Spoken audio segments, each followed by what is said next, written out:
everyone.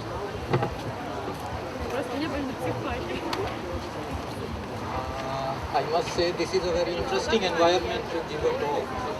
It's open here and it's raining. And if I may know, how many of you are undergraduates here and how many of you are undergraduates? No one. Okay. Okay, good. So the topic that was given to me was Russia-China energy relations and implications for global governance. And let me start with the idea of global governance first.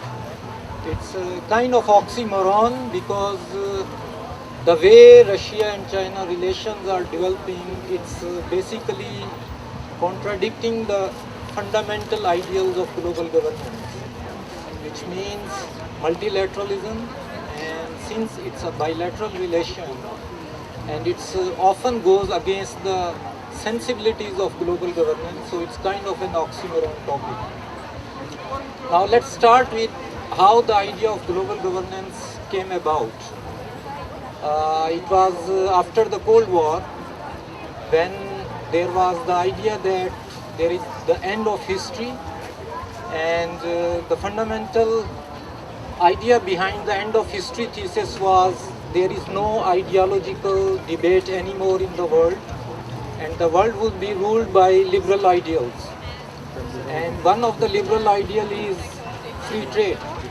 So there are going to be free trade among countries, free movement of people, free movement of capital, and so on and so forth. So once that idea came about, there were efforts to increase globalization. Governments particularly pushed forward for an increasing transactions among countries, whether it's capital or trade or people movement, and consequently movement of ideas.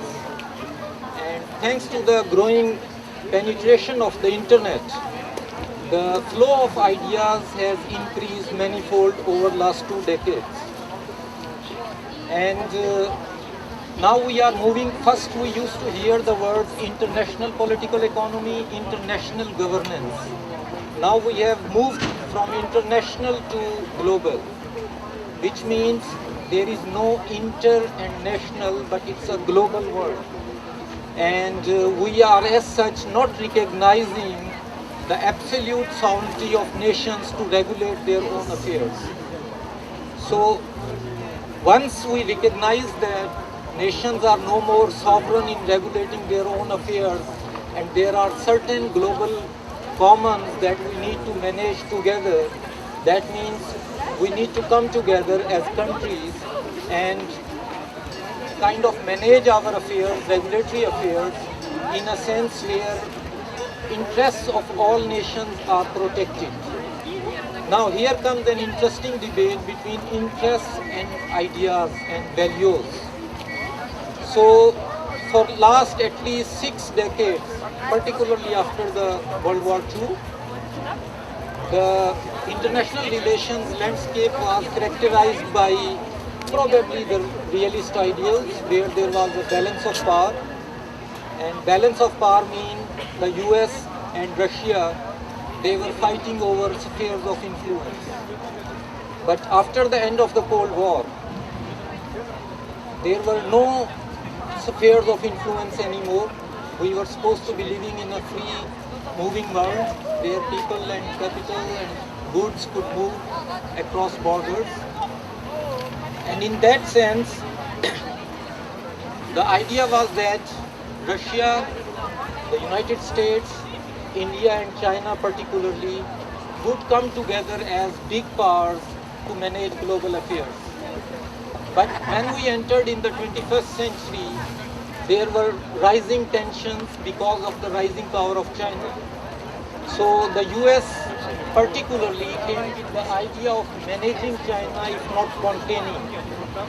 You remember after the Cold War, the idea that US and China and Russia and India would manage global affairs together subsided, and the US again started a kind of realist power politics. And the first element that we observed of this realist power politics was expansion of NATO towards east and towards south. So the tacit understanding that NATO would not expand towards east was shoved out, and once these expansions started, the realist tensions over the spheres of influence came about.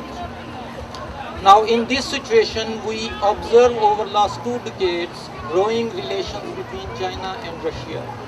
It started from 1992, and from 1992 they signed a treaty of good neighborly relations. 1996 the good neighborly relations became strategic cooperation. In 1999 the strategic cooperation became strategic partnership. And now some people are calling the Russia and China relations as an alliance. I would not call it an alliance, because for alliance there need to be a kind of identity of interests and values which is lacking between Russia and China. Both are driven by their self-interest, and the self-interest of China is growing energy demand, and the self-interest of Russia is to stay away from the European markets and switch to the Asian markets where the demand is growing. Now let's look at what is happening in the energy sector. In the energy sector, the energy demand is rising by 4 or 5% every year, and it is going to double till by 2035. And 2/3 of this demand is coming from rising Asia, including China and India, of course other small Asian nations. Now if 2/3 of rising energy demand is coming from Asia, that means Russia has to be careful about what these markets demand, particularly in terms of energy, and consequently the political demands of these countries. So the energy cooperation between Russia and China started, say, like 1999. 1999 was the time when they started building a nuclear power plant in the northeast China.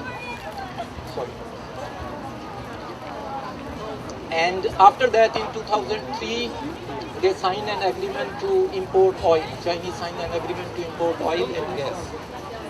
And recently we have seen an increase in these agreements.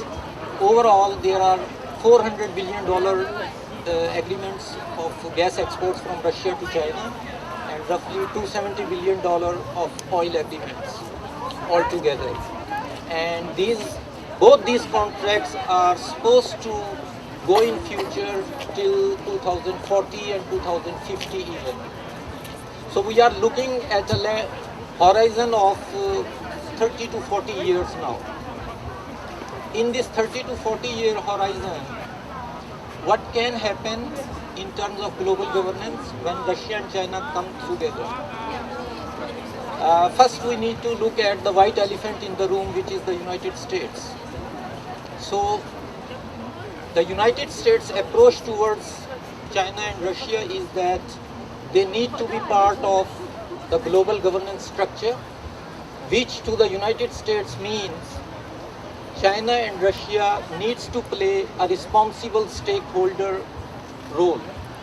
Responsible stakeholder means they need to play by the rules developed by the West after the Second World War, which means the World Bank, the GATT, which turned into WTO, and then this IMF and other trade and investment regimes that are in place already. But we have seen in last at least 8 to 10 years, China has increasingly challenged these institutions, these regimes which were established by the West. And now after these geopolitical tensions between the West and Russia, Russia is also being pushed away from, rather than engaging Russia into global governance, Russia is being pushed away. So as a result, whatever transpires between Russia and China, it is likely to have some implications for global governance and international order. And what could be those ramifications? Let's start with international institutions. First, WTO. WTO, when it was established under GATT, the predecessor of WTO was GATT in 1948. When it was established, it excluded energy production and transportation from its gambit. The reason was, at that time, most of energy production and transportation was dealt by state-owned organizations. But when we moved toward privatization, there was a need that international regimes should take energy production and transportation into their own rules and regulations. So far, WTO has been unsuccessful. As a result, there has been two major camps. One is energy importing camp, which is IEA, International Energy Agency, which is basically a club of OECD countries. And then there is OPEC, Organization of Petroleum Exporting Countries. OPEC is basically a club of energy exporting countries. And we have seen over the years an increasing tension between IEA and OPEC. The concept of energy security that was given by IEA was uninterrupted availability of energy resources at affordable prices. So what they mean by affordable prices, whatever the West could afford, which means cheap energy basically. That era of cheap energy came to an end in 1973, and after 1973 there was another major crisis, which was 1978 Iranian Revolution. Then came 1979 Iran-Iraq War, and essentially by 1985 it was kind of end of cheap energy era. There were 5 or 10 years of aberration in between. After 1995 the prices again rose, and by 2008 oil was selling around $140, which means IEA and OPEC could not look into each other's eye, and they had to come to terms. So both exporters and importers come together to develop a third organization, which is International Energy Forum. So the purpose of International Energy Forum is to come up with a new definition of energy security on a global level. But before I go into energy security on international level, let's look at what is energy security according to an agreement between these both clubs, exporting club and importing club. So first of all, the definition has also included environmental concerns. Environmental concerns mean it's supposed not to be merely affordable prices, but it has to be climate friendly as well. So the prices which are climate friendly, which means they can incorporate all the externalities, particularly CO2 emissions. That means high energy prices. Secondly, they agreed on the definition of energy security. It need not to be affordable prices, it need to be market-driven prices. So now the new mantra of energy security is market-driven prices which are climate-friendly. And if we can maintain those prices, nobody knows what those prices are, but they should be market-driven and they should incorporate all the externalities. In that sense, in International Energy Forum, these two clubs are coming together. Now, let's look at the role of Russia and China in that International Energy Forum. China is a net importer. It became a net importer in 1992. It is now world's largest energy consumer, and Russia is Russia has world's second largest resources of oil and gas. So their interests are not aligned. Chinese interest is to have low oil and gas prices. Russian interest is to have high oil and gas prices, because both Russian economy is mainly dependent on oil and gas exports. Once their interests are not aligned, it means we can have little hope that these countries can come together on international forum to develop some kind of an international regime. The result of which would be China would be looking for other markets, mainly Middle East, and Russia would keep its traditional markets, which is Western Europe. But there are going to be some shift towards Asia in Russian energy exports and some kind of turn from China towards Russia. Finally, we can look at nuclear cooperation besides oil and gas imports and exports.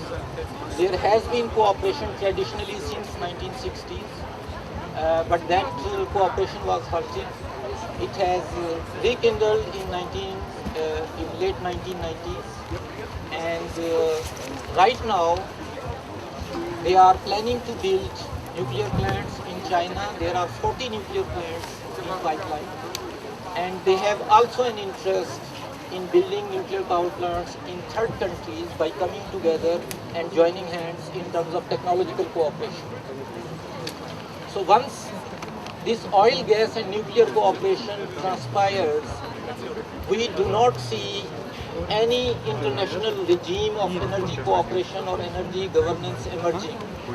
What we can see, we can hope in next 10 to 20 years is a growing cooperation and nothing more than that. We cannot expect a kind of economic cooperation, economic global governance or like financial global governance that is happening. We cannot see that in energy sector. And finally, I would turn to renewable energies, for which actually Russia is lagging, China is leading the way in terms of wind energy or solar energy, and even Europe is lagging behind China. So if there is going to be a shift towards renewable energy within Russia, it is going to come from China and Europe. In terms of prices, Chinese technology is cheaper than Europe, so we can expect growing cooperation between China and Russia in terms of renewable energies from China, technology transferring to Russia. But it would all depend on where the oil prices stabilize.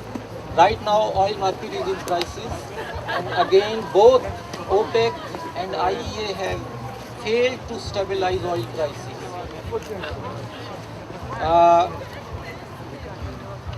I would leave the talk here, and then we can go into question answer session, and if there are any questions, I would love to attend. Thank you.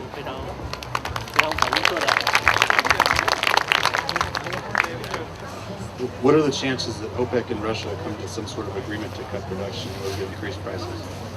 In simple words, highly unlikely. Because OPEC is right now fighting with the shale revolution in the United States.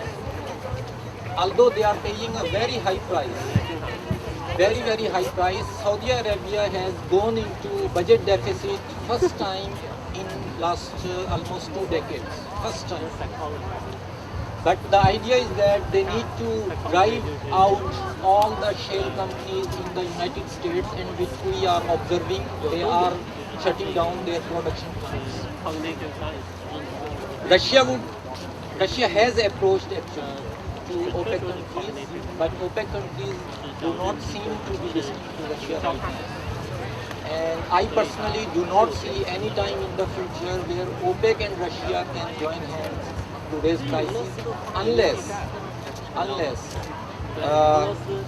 there are some political developments in the Middle East, and like Russia, United States also pushes away some of the Middle Eastern countries, which one case was Iran, second case was Saudi Arabia, but Iran, they have already settled, they have negotiated the nuclear dispute, and Saudi Arabia is still in close relation with the United States. So there are no indicators where we can see this relationship growing.